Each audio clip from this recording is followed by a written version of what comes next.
no ride along Melbourne's Beach Road wouldn't take in the iconic Esplanade Hotel, one of the grand buildings of Melbourne, recently refurbished, looks fantastic. And today I'm on CF Moto's 650 NK SP. Now the SP variant has just been released and it gets a bunch of nice stuff over and above the cooking model NK. You get this 5-inch TFT dash over and above that LCD dash on the standard bike. There's Pirelli Angel ST tyres, newly designed wheels, KYB suspension, a slipper clutch and some revised graphics. So for an extra $1,000 you get all this nice fruit over the standard NK. Of course you've got twin 300mm front discs, a nice low seat height of 795mm, tank range of 17 litres, 193 kilograms dry, so add a bit for that 17 litres of fuel and oil, of course. But the big news here is 41 kilowatts of power and 63 newton meters of torque. So you might be a lambs restricted guy, but you are not going to be the slow bloke in the bunch. One of my favourite quick rides is along Melbourne's Beach Road. From Mordialloc all the way to just about the heart of town, the road meanders along the bay. It passes one of my favourite watering holes in the Esplanade Hotel in St Kilda, better known as the Espy. Geez, I fell out of that joint a few times as a callow youth. A run up to the Espy offers a relaxed look at a bike's ability to facilitate just a touch of reflection on both the steed itself and just how I'm travelling philosophically. A couple of light beers keeps everything in bright perspective. I invited Spencer and he had his helmet on before I'd finished the sentence. I like to think it was about catching up with his dear old dad, but I think it was the Espy. Who could this be?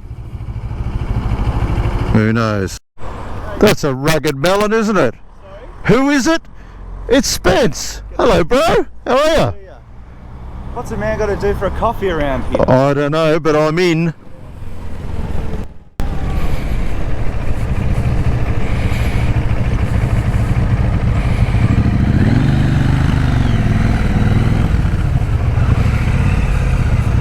Is that the stock exhaust? Sorry? Is that the stock exhaust? You have to stop at mine. Is that the stock exhaust? Yeah. Sounds great.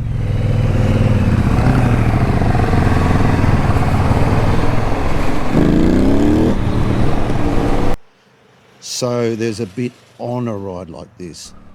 All that melancholic nostalgia represents a big ask from an up-spec utilitarian like the CF Moto NK SP. Can it join in the revelry and merriment? Yes, indeedy. Surprised? I certainly was. I'm pretty sure that the fact that the SP has tossed a bunch of goodies to distinguish it from the garden variety NK helped. The SP's skites with KYB suspension, Pirelli Angel ST rubber, a slipper clutch, enhanced gearbox componentry and a 5-inch TFT display. Get set to shell out an extra grand for those niceties, but at $7,790 right away, you won't have to sell the beach house at Brighton. The user friendliness runs out to greet you almost immediately, like the barman at the Espy, with that 795mm seat height.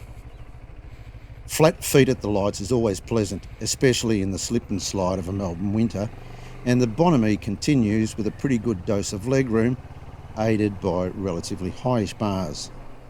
There's a nice lightness at the helm, and the 41 kilowatts serves the shortish wheelbase and compact chassis well. There's 61 newton meters there as well for those keeping score at home. Those thinking they're going to have to live at the back of the lambs pack should think again. There's a tall red line, and for a parallel twin the bike happily tops out. In fact, max power is recorded at 9,500 RPM. That's up there for a parallel.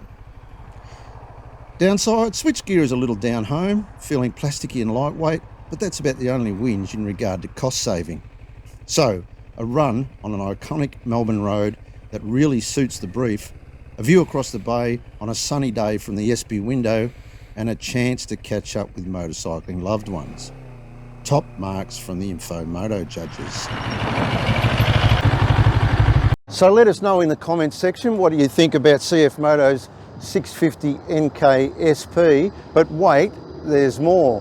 We're really looking forward to riding the KTM inspired CF Moto 700 CLX this month on the Australian media launch. This represents a step up for CF Moto. It's their first non-restricted bike, and away we go.